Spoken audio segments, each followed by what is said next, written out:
रात का समय था। सुरेश अपनी बीवी अनीता और बेटे प्रणीत के साथ कार से सफर कर रहा था। 12 साल का प्रणीत पिछली सीट पर सोया हुआ था।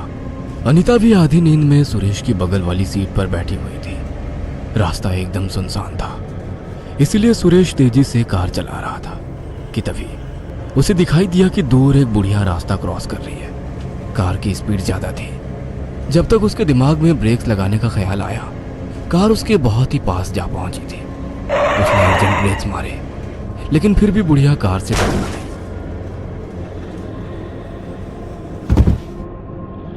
सीट बेल्ट्स की वजह से सुरेश, उसकी बीवी और प्रणीत को कुछ नहीं हुआ। सुरेश और अनीता कार से नीचे उतरे और उन्होंने देखा कि रास्ते पर वो बुढ़िया पड़ी हुई है। बुढ़िया बेहोश हो चुकी थी, लेकिन शरीर से खून का एक कतरा भी नहीं निकला था। वो दोनों उसके पास गए। अनीता ने पानी की एक छींट उसके मुंह पर मारी, तब वो होश में आ गई। वो जिंदा है ये देखकर उन दोनों की जान में जान आ गई। आप ठीक तो हैं? हाँ, लेकिन कमर में लग चुकी है, शायद अब चला ना जाए मुझसे। लेकिन बुढ़िया को इतनी रात गए सुनसान रास्ते पर देखकर सुरेश के मन में सवाल आया। जी, आप इतनी रात गए यहाँ पर क्या कर रही हो? जी, ये गांव का बस स्टॉप है। बस अभी मुझे यहाँ पर छोड़ कर गई है और मैं गांव में जाने वाले किसी इंसान की तलाश में हूँ, ताकि मैं उसके साथ गांव जा सकूं। सुरेश ने रास्ते की दूसरी ओर देखा तो वहां पर उसे एक बोर्ड दिखाई दिया, खेड़ 4 किलोमीटर। इसका मतलब वहां से गांव 4 किलोमीटर दूर था। क्यों ना हम आपको आपके घर तक छोड़ दें? आप इस हालत में भी नहीं है कि चलकर जा सके, या फिर कुछ और देर किसी का इंतजार करते बैठे? बुढ़िया ने हाँ में जवाब दिया और वो सब गांव की ओर निकल पड़े। कुछ देर बाद जब कार गांव के पास आ पहुंची, तब सुरेश ने उस बुढ़िया से पूछा, माँ जी, क्या आपका कोई बेटा नहीं है? वैसे उस बुढ़िया की आंखों में आंसू आ गए। एक था, लेकिन बचपन में ही उसकी मौत हो गई। ये सुनकर दोनों कुछ देर खामोश रहे। लेकिन कैसे? गांव वालों ने उसे बेरहमी से मार डाला। क्या? गांव वालों ने मार डाला? लेकिन क्यों? वो नादान था, उसने कुछ गलतियां की थी। मैंने अपने बेटे की ओर से उनसे माफी मांगी, उसे बख्शने की भीख मांगी, लेकिन फिर भी गांव वालों ने उसके दोनों हाथ काटे और उसने कुछ ही देर में मेरी आंखों के सामने अपनी सांसें छोड़ दी। ये सुनकर अनीता और सुरेश दोनों हैरान हो गए। वो सोचने लगे कि एक छोटे से बच्चे ने ऐसा क्या किया होगा कि गांव वालों ने उसके दोनों हाथ काट दिए। खैर, तभी गांव आ गया। माँ जी, आपका घर किस ओर है? सुरेश ने कार चलाते हुए रियर मिरर में देखते हुए बोला और वो चौंक गया। उसने कार रोक दी। उसने पीछे मुड़कर सीट पर देखा तो वहां पर वो बुढ़िया नहीं थी। अभी तो यही थी, फिर अचानक से कहां चली गई? वो दोनों भी ये देख बहुत ज्यादा डर गए थे, क्योंकि उन्होंने रास्ते में कार कहीं भी रोकी नहीं थी और फिर बुढ़िया कार के अंदर नहीं थी।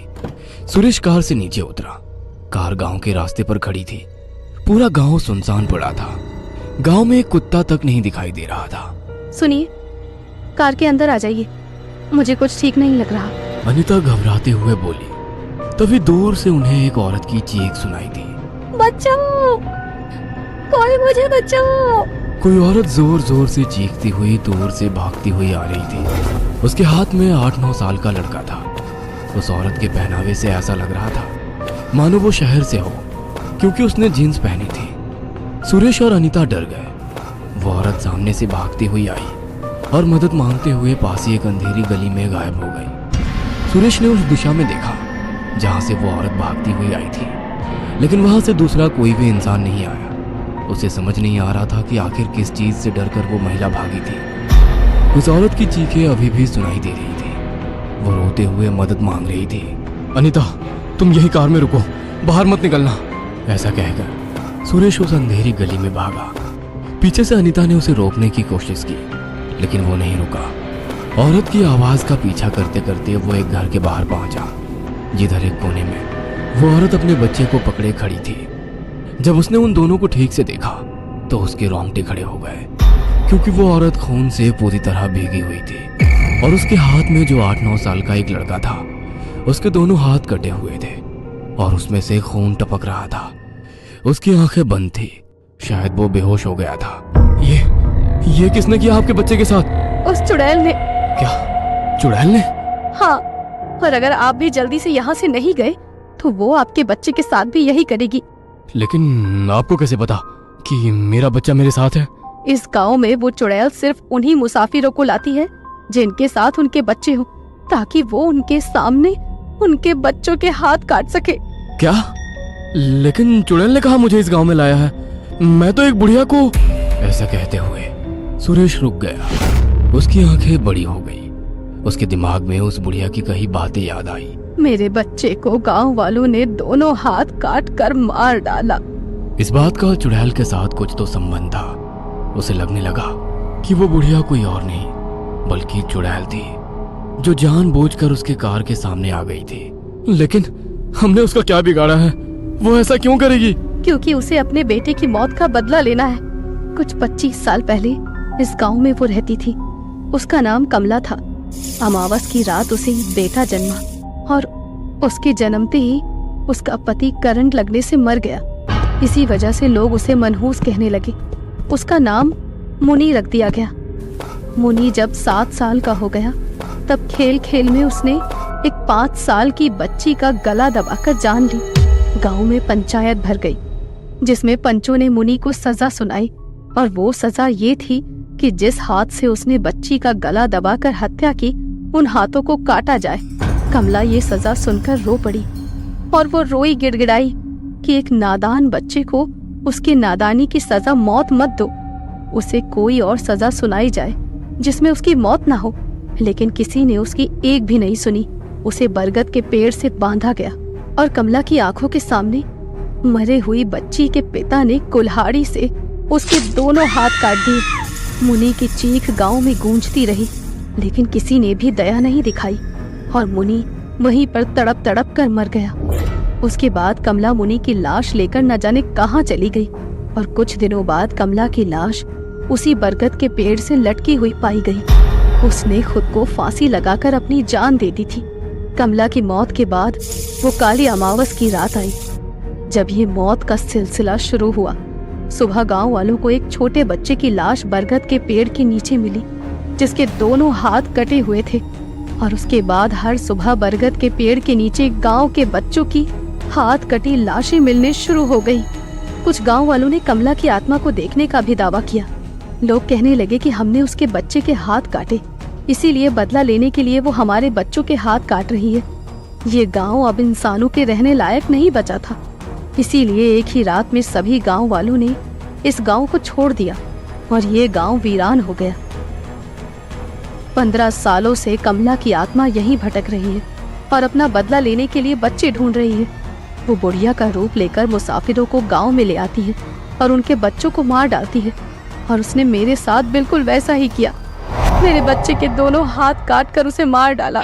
ऐसा कहकर वो औरत रोने लगी। सुरेश ये सब सुनकर डर गया था। उसने बच्चे के नाक के सामने अपनी 2 उंगलियां लगाई। उसकी सांसें बंद हो चुकी थी। ये तो मर गया, सुरेश घबराते हुए बोला। वैसे उस औरत ने सुरेश की तरफ देखा। कुछ देर देखने के बाद वो बोली, ये तो 5 साल पहले ही मर चुका है और मैं भी। ये सुनकर सुरेश के पैरों तले जमीन फिसल गई। उसकी आंखें फटी की फटी रह गई। तभी उस बच्चे ने भी अपनी आंखें खोली और बोला, वो तुम्हारे बच्चे के पास पहुंच गई है। तभी सुरेश को उसकी बीवी की खौफनाक चीख सुनाई दी। चीख सुनकर सुरेश अपनी कार की तरफ भागा। कुछ देर बाद वो कार के पास पहुंचा तो सामने का नजारा देख उसका दिल दहल गया। उसके कार के दरवाजे खुले थे।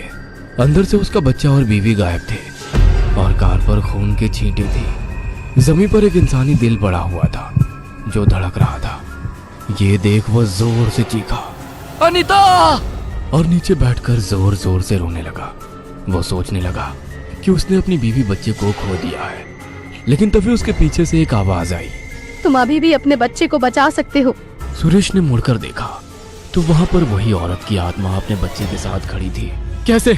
उसने अपने बच्चे की लाश को दफनाया नहीं था। उसने शमशान जाकर शैतान के साथ सौदा कर लिया था। वो सौदा ये था कि कमला मरने के बाद शैतान को गांव के बच्चों की खून की बलि चढ़ाएगी और 100 बलियों के बाद शैतान उसके बच्चे को जिंदा कर देगा उसके हाथों के साथ। इसीलिए उसने खुदकुशी करके शैतान को अपनी जान दे दी और अब उसकी आत्मा मरने के बाद बच्चों के हाथ काटकर उनके खून की बलि चढ़ाती है। लेकिन ये मेरी किस तरह से मदद कर सकता है? उसके बाद उस आत्मा ने और भी कुछ बातें बताई और फिर दूर से सुरेश को बरगद का पेड़ दिखाया। सुरेश उस पेड़ की तरफ भागा। जब वो पेड़ के पास पहुंचा तो उसने देखा कि उसका बेटा पेड़ के लंबे जड़ों से बंधा हुआ है और बेहोश है। वो उसकी तरफ भागा और उसने वो जड़ें हाथ से निकालने की कोशिश की, लेकिन तभी उसे टहनी से नीचे झूलता लाल साड़ी की पल्लू दिखाई दी। लाल साड़ी तो अनीता ने पहनी हुई थी, वो मन ही मन बोला और उसने ऊपर देखा तो टहनी पर उसकी बीवी अनीता बैठी हुई थी। उसकी आंखें पूरी काली पड़ी हुई थी, छाती पर छेद था और उससे खून बह रहा था। उसके नाखून किसी जानवर की तरह बड़े हुए थे। अनीता! सुरेश जोर से बोला। तभी उसने टहनी से नीचे सुरेश पर छलांग लगाई। सुरेश जमीन पर गिर पड़ा और अनीता ने अपने जानवर जैसे लंबे दांत उसके गले में घुसा दिए। उसने सुरेश के गले का मांस निकाला और थूक दिया।